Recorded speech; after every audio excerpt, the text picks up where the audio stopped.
Nosso foco hoje é o agachamento. Difícil alguém que malhe nunca tenha ouvido falar de agachamento.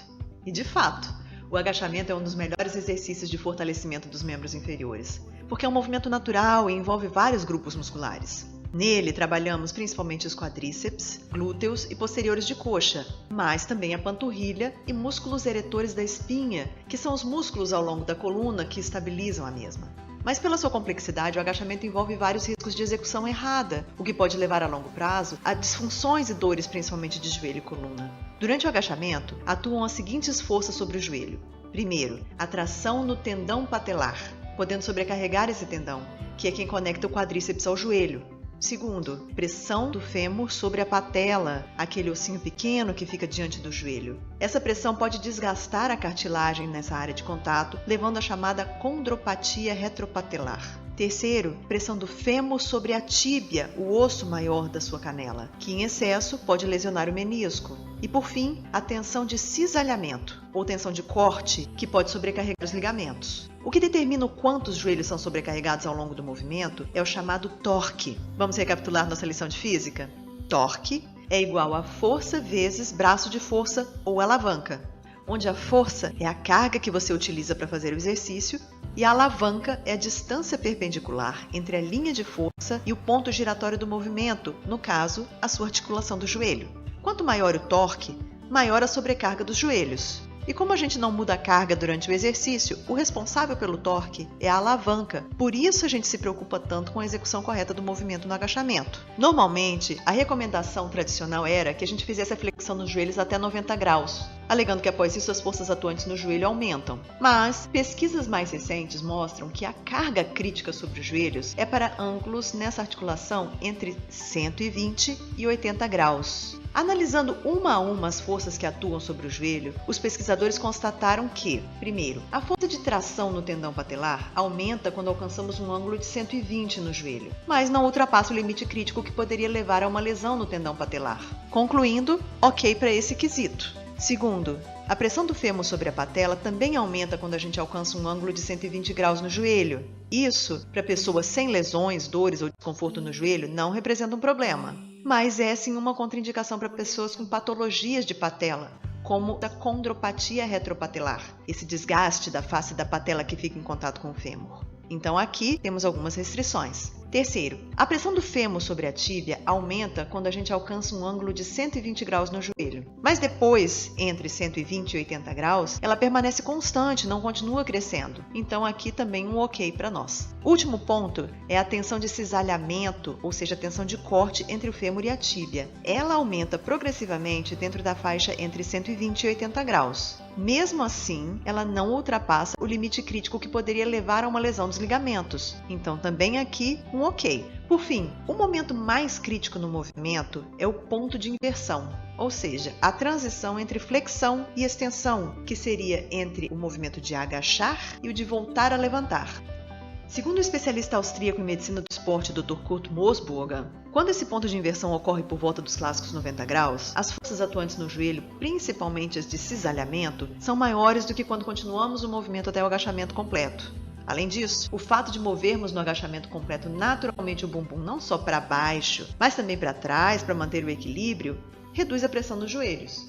E aí, afinal, até onde devemos ir no agachamento? A primeira conclusão é que 90 graus definitivamente não é o ângulo ideal em nenhum dos casos. No geral, a gente deve evitar o ponto de inversão do movimento dentro da faixa crítica de ângulo do joelho, ou seja, entre 120 e 80 graus. Se você não apresenta lesões, dores ou desconforto no joelho, o foco fica aqui então na importância da amplitude de movimento. É importante a gente saber que deve usar toda a amplitude de movimento que a nossa flexibilidade permite, porque os músculos só são condicionados para a amplitude em que a gente treina. Fora da amplitude em que treinamos, não melhoramos a potência muscular. Assim, você deve ir até um ângulo no joelho de aproximadamente 70 graus. E para você ter uma noção e não precisar ficar medindo o ângulo durante o exercício, isso equivale a ter as coxas paralelas ao chão ou até mesmo o quadril um pouco abaixo do nível dos joelhos no ponto de inversão. Essa amplitude de movimento faz diferença em especial para o glúteo. Então atenção aqui, boa ajuda para o popular bumbum na nuca.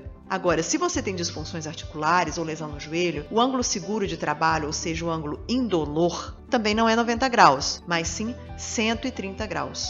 É importante então a gente concluir aqui que o agachamento não faz mal aos joelhos se executado corretamente. Pelo contrário, ele fortalece a musculatura que protege os joelhos. Agora, se você constatou que não está treinando na amplitude correta, atenção! Para você aumentar a amplitude em que você treina, é preciso seguir etapas e não fazer isso num único passo. O primeiro passo para você começar a treinar na amplitude desejada é diminuir a carga. E num segundo passo, quando você já estiver condicionado na amplitude correta, você volta a aumentar a carga progressivamente. Agora, algumas orientações para você executar o exercício de agachamento de forma correta. Primeiro, preste atenção na distância entre os seus pés. Eles devem ficar numa distância um pouco maior do que a largura dos seus ombros. Segundo, se você treina com haltere, é importante que você apoie o haltere no músculo trapézio e não na nuca para sobrecarregar a sua cervical. O músculo trapézio é aquele músculo que liga o seu pescoço ao ombro. Terceiro, mantenha o pescoço alinhado em continuação à coluna. Você já viu aquelas pessoas que treinam tentando olhar sempre para frente, esticam o pescoço demais para trás, o que a gente chama de hiperextensão?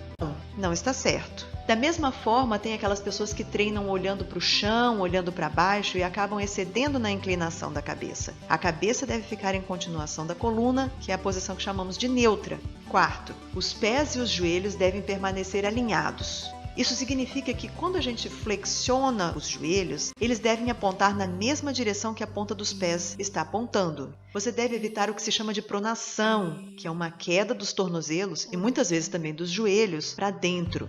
Quinto, procure manter o peso mais na direção dos calcanhares e não na direção da ponta dos pés. Claro que sem perder o equilíbrio, mas a ideia é que, traçando uma linha imaginária perpendicular dos joelhos ao chão, essa linha, mesmo quando você está flexionando os joelhos, não ultrapasse ou ultrapasse o mínimo possível a ponta dos dedos. Claro que isso vai depender da sua mobilidade, da sua estrutura anatômica, aquilo que o seu corpo permite, mas tente ultrapassar com essa linha imaginária dos joelhos o mínimo possível a ponta dos seus pés. Para isso, na flexão, você deve dar ênfase ao movimento do bumbum para trás e não só para baixo. Alinhado com isso, também devemos prestar atenção à posição do tronco. O tronco deve ser inclinado para frente só o necessário para equilibrar o deslocamento do bumbum para trás. A orientação é manter o tronco paralelo à tíbia, ou seja, à sua canela. Uma inclinação mais exacerbada do tronco para frente aumenta em até 1000% a força de cisalhamento, ou seja, a força de corte, não nos joelhos, mas nos quadris e na região lombar, segundo a personal trainer alemã Luisa Maxine Huss. Sétimo, quanto à amplitude do movimento, se você não tiver disfunções articulares ou lesões no joelho, você deve agachar até que o quadril fique um pouco abaixo do nível dos joelhos, que equivale a aproximadamente 70 graus no joelho. Oitavo, cuidado para não ficar com a região lombar em cifose, isso quer dizer abaulada para trás. Fique numa leve lordose. Mas atenção, eu disse leve, não exagere. Por fim, é importante fortalecer as musculaturas que estabilizam a coluna para você conseguir executar esse exercício de forma correta e segura. Em especial a musculatura abdominal, que é o principal estabilizador da região lombar. Essas musculaturas são fundamentais para a execução do exercício. Siga essas dicas. Faça o exercício de forma correta para ter os seus benefícios. Mas lembrando sempre, a melhor forma de você alcançar resultados e treinar de forma segura é com um profissional qualificado. Fica a dica aqui e grande abraço!